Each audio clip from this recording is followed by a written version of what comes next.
السلام علیکم دوستو، شاہد نواز آپ کی خدمت میں حاضر ہے اور بیچ فلاور ریمیڈی کی ایک اور دوائی بیان کرنے جا رہا ہوں۔ بڑی دلچسپ سی یہ دوائی ہے اور اس کے مریض آپ کو اپنے گھر میں بھی ملیں گے، دوستوں میں بھی ملیں گے، کام کرنے کی جگہ پہ بھی ملیں گے اور بہت عام ملیں گے، اور اس دوائی کا آپ تجربہ آسانی سے کر سکتے ہیں۔ ڈاکٹر صاحبان کے پاس مریض بھی آئیں گے، اور جو میرے سننے والے ہیں ان کا تو ان سے واسطہ روز ہی پڑتا رہتا ہے۔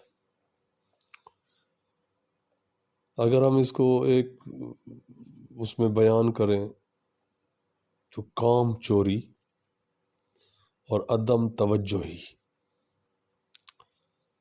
Leak of observation and repeat the same mistake, یہ دوا ان لوگوں کے لیے ہے جو بار بار ایک ہی غلطی کو دہراتے ہیں، جو پچھلے تجربے سے کوئی فائدہ نہیں اٹھا سکتے کیونکہ وہ کوئی کام دھیان سے نہیں کرتے۔ پڑھتے وقت ان کا دھیان کتاب میں نہیں ہوتا، اس لیے ایک ہی سبق کئی بار پڑھنا پڑتا ہے، پھر بھی وہ سبق یاد نہیں ہوتا۔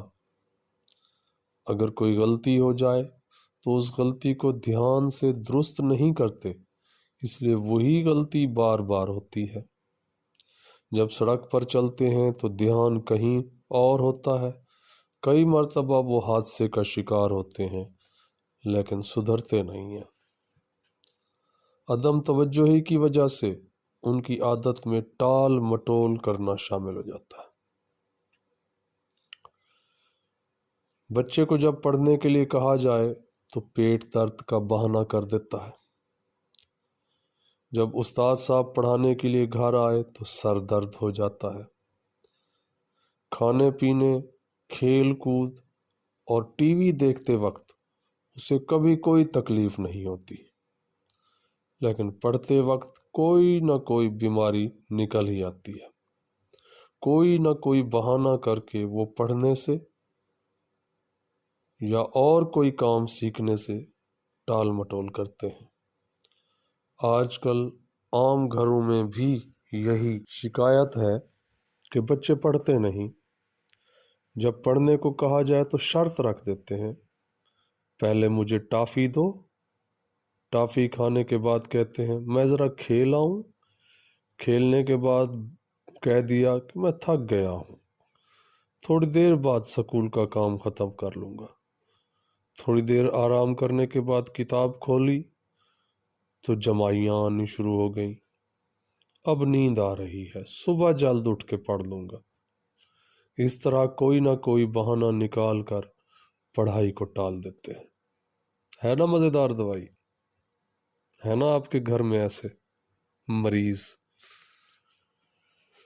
اور اگر کوئی بڑا بندہ دفتر میں کام کرتا ہے، کوئی کلرک ہے، کوئی ٹائپسٹ ہے، کوئی بھی ہے، کلرک صاحب ہیں تو فائل اوپر نیچے کرتے رہتے ہیں، کوئی ٹائپسٹ ہے یا کمپیوٹر پہ کام کرنے والا ہے تو وہ اس ٹائپنگ مشین کو یا کمپیوٹر کو کسی حوالے سے خراب کر دے گا، اس کا کوئی پرزہ جان بوجھ کر ڈھیلا کر دے گا تاکہ کام نہ کرنا پڑے۔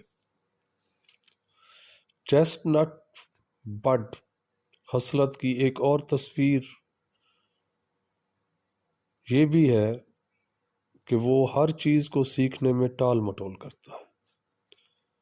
جب کئی مرتبہ کوشش کرنے کے باوجود وہ سائیکل چلانا یا کوئی دوسرا کام نہیں سیکھ سکتا، ہر مرتبہ وہی سبق دہرانا پڑے، یا تو خود کہہ دیتا ہے کہ یہ میرے بس کی بات نہیں، میں یہ کام نہیں سیکھتا۔ ایسے مریض کو چیسٹ نٹ بڈ کی ضرورت ہے۔ اس طرح وہ بچے جو اپنی پڑھائی کی طرف توجہ نہیں دیتے، بار بار انہیں وہی لفظ یاد کرانا پڑتا ہے، وہ بار بار وہی غلطیاں دہراتے ہیں، یا وہ بچے جو نیا کام سیکھنے یا پڑھنے سے بہانے بناتے ہیں، انہیں بھی چیسٹ نٹ بڈ دوا کی ضرورت ہے۔ چیسٹ نٹ بڈ کے مثبت پہلو بھی ہیں، اور یہ اس وقت اجاگر ہوں گے جب ہم اس کو چیسٹ نٹ بڈ دیں گے تو پھر مریض اپنے گرد و پیش کے ماحول کو بڑے دھیان سے دیکھے گا، اپنی اور دوسروں کی طرف سے کی گئی غلطیوں سے سبق سیکھے گا، اور آئندہ کے لیے اپنے تجربے اور عقل کے ذریعے خوب سے خوب تر کی راہ پر گامزن ہوگا۔ امید کرتا ہوں کہ چیسٹ نٹ بڈ کی تصویر آپ کے سامنے واضح ہو گئی ہوگی۔ آپ اس دوائی کو استعمال کرا کے دیکھیں اور پھر دیکھیں کہ چیسٹ نٹ بڈ یعنی فلاور ریمیڈیز کیسے کام کرتی ہیں۔ اس چیسٹ نٹ بڈ کی طاقت 6x ہے۔ آپ اس کے 5 قطرے دن میں 4 دفعہ مریض کو دیں تو اس کی یہ کیفیت کچھ ہی ٹائم کے بعد تبدیل ہونے لگے گی اور آپ یہ خود محسوس کریں گے۔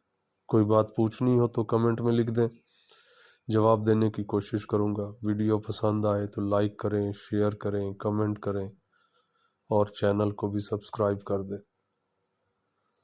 اللہ آپ کو صحت والی لمبی زندگی عطا کرے۔ اللہ حافظ۔